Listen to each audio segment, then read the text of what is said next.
स्वारगेट घटनेनंतर राज्य महिला आयोग ॲक्शन मोडवरती आलेला आहेत आणि आज जिल्हाधिकारी कार्यालयात बैठकीचं आयोजन करण्यात आलेलं आहे। ज्या बैठकीला स्वारगेट बस स्थानकाचे अधिकारी आणि स्वतः राज्य महिला आयोगाच्या अध्यक्षा रुपालीताई चाकणकर पोहोचलेल्या आहेत। तर काय आज बैठकीचं आयोजन करण्यात आलेलं आहे, काय नेमकं बैठकीतला अजेंडा असणार आहे? गेली 3 वर्ष राज्य महिला आयोगाचे अध्यक्ष म्हणून काम करताना आम्ही प्रत्येक जिल्ह्यामध्ये जनसुनावणीच्या निमित्तानं जातो आणि जनसुनावणी झाल्यानंतर आमचा बैठकीच्या माध्यमातून त्या भागामध्ये असलेले आरोग्य विभाग, शिक्षण विभाग, परिवहन विभाग, त्याचबरोबर SP ऑफिस असेल, CP ऑफिस असेल, या सगळ्यांचा लेखाजोखा आम्ही या बैठकीच्या निमित्तानं घेत असतो। आवर्जून महाराष्ट्रामध्ये हिरकणी कक्ष असेल, तर त्याचबरोबर त्या ठिकाणी असलेली स्वच्छतागृह असतील, आगारामधली सुरक्षा व्यवस्था असतील, मदत कक्ष असतील, यांची माहिती घेत असतो। 10 दिवसापूर्वीच मी छत्रपती संभाजीनगरला होते। अगदी पैठणपासून सगळ्या भागांचा आम्ही आढावा या निमित्ताने घेतला आणि केवळ आढावा नाही, तर त्या काही ठिकाणी झूमच्या माध्यमातून जॉईंट होणं, काही ठिकाणी प्रत्यक्षदर्शनी जाऊन पाहणी करणं, अशा ठिकाणचा हा आढावा घेतलेला आहे। आता पुण्यात घडलेली घटना ही अत्यंत दुर्दैवी आहे। रात्री 1:30 वाजता आरोपीसुद्धा ताब्यात घेतलेला आहे। पण केवळ घटना घडली म्हणून नाही, पण सातत्याने या गोष्टींचा पाठपुरावा करत असतो। आज कलेक्टरांच्या उपस्थितीमध्ये परिवहन असेल, PMPLचे सर्व विभाग असतील, आगार प्रमुख असतील, पोलीस अधिकारी असतील, या सगळ्यांच्या उपस्थितीमध्ये ही सुरक्षेच्या संदर्भातली आढावा बैठक होईल। याच्यामध्ये आपण अजूनही काय कडक भूमिका घेऊन महिला सुरक्षेसाठी काय करू शकतो यासाठीचं नियोजन या बैठकीमध्ये राहील। ताई, कुठेतरी या सगळ्या कारवाईला उशीर झाला असं वाटतं, कारण 3 दिवस उलटलेत, आरोपी मात्र पोलिसांना हाती लागत नव्हता, काल रात्री हाती लागलेला आहे। मात्र एवढं सगळं गंभीर असताना कुठेतरी पोलिसांनी या सगळ्या गोष्टीकडे जेवढं गांभीर्याने घेतलं पाहिजे होतं ते घेतलं गेलं नाही असं वाटतं। योगेशजी, मला असं वाटतं पत्रकार म्हणून जरी हा प्रश्न विचारला तरी आपल्याला खूप चांगलं माहिती आहे। ज्या दिवशी सकाळी 6 वाजता घटना घडली त्या दिवशी संबंधित पीडितेने 9 वाजता स्वारगेट पोलीस स्टेशनला तक्रार दाखल केली आणि तक्रार दाखल केल्यानंतर त्या ठिकाणी कार्यरत असलेल्या DCP मार्तना पाटील असतील, पूनम पाटील असतील आणि तातडीने FIR नोंद करून 1 तासामध्ये त्या भागामध्ये असलेले सगळे CCTV फुटेज हे यांची पाहणी केली।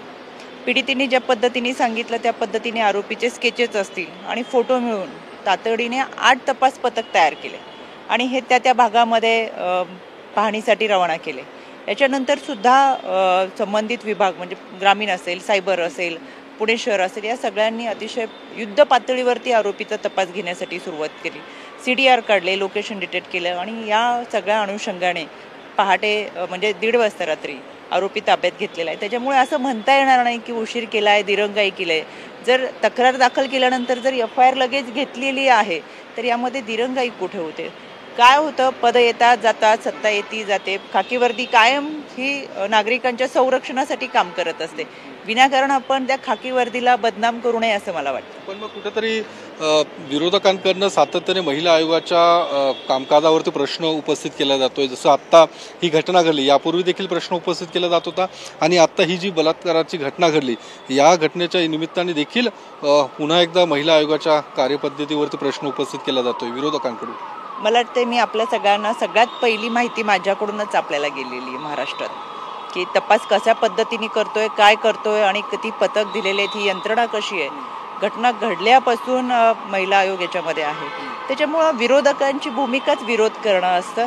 बिचाऱ्यांचं मला वाईट वाटतं की खरं विधानसभेच्या निवडणुकीनंतर आपण सत्तेत येऊ, विधान परिषद मिळेल, महिला आयोग मिळेल, असं बरंच काही स्वप्न होती, ती सगळी भंगलेत आणि म्हणून त्यांना प्रचंड वैफल्यग्रस्त अवस्थेमध्ये या सगळ्या आहेत। त्याच्यामुळे ते जे काही विरोध करतात, तर मला आता माझ्याकडे तुम्ही आता अचानक भेटलायत म्हणून, पण मला तुम्हाला सांगायला ते काही ज्यांनी यावरती टीका करतात किंवा बोलतात, तर त्या सगळ्यांच्या ह्याच्यामध्ये मनमाडच्या एक कुंटणखाना चालवला आहे, ते तुतारीच्या पदाधिकाऱ्याचं आहे। देवळा पोलिसांनी त्यांना ताब्यात घेतलेलं आहे। अजून या संदर्भातल्या तुतारी गटाच्या वॉर्ड अध्यक्षकडून महिलेवर अत्याचार झाला आहे, व्हिडिओ बनवून ब्लॅकमेल केले, त्यांना पोलिसांनी ताब्यात घेतलेलं आहे आणि अशा फार मोठी यादी खरं याची आहे। मला असं वाटतं यांनी स्वतःच्याच पदाधिकाऱ्यांना एक प्रशिक्षण देऊन कार्यशाळा घेतली तर बऱ्याच निम्मा महाराष्ट्र सुरक्षित होईल। त्याच्यामुळे या लोकांच्या मध्ये एक वैफल्यग्रस्त भावना आहे, आत्मविश्वास गेलेला आहे. त्याच्यामुळे पोलीस तपास करतात, महाराष्ट्र पोलीस काम करत आहे, राज्याचं गृह विभाग चांगल्या पद्धतीने काम करत आहे. आयोग म्हणून आम्ही सतर्क आहोत आणि केवळ त्या ठिकाणी जाऊन माहिती घेणं आणि सांगणं असं नाही. मी प्रत्येक जिल्ह्याने जाऊन आयोगाची जनसुनावणीच्या माध्यमातून काम करतोय.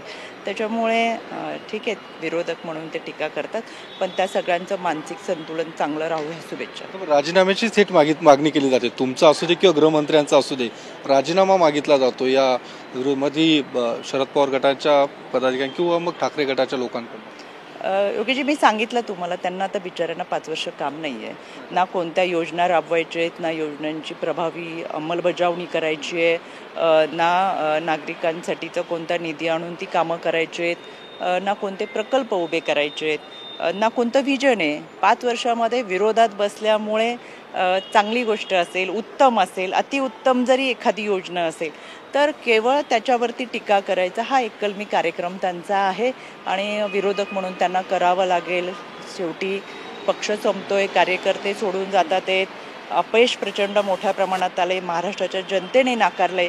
अशा परिस्थितीमध्ये कुठेतरी असं बोलणं, शेवटी त्यांनाही आतून कल्पना आहे की आपण किती चुकतोय, पण वरकरणी त्यांना दाखव.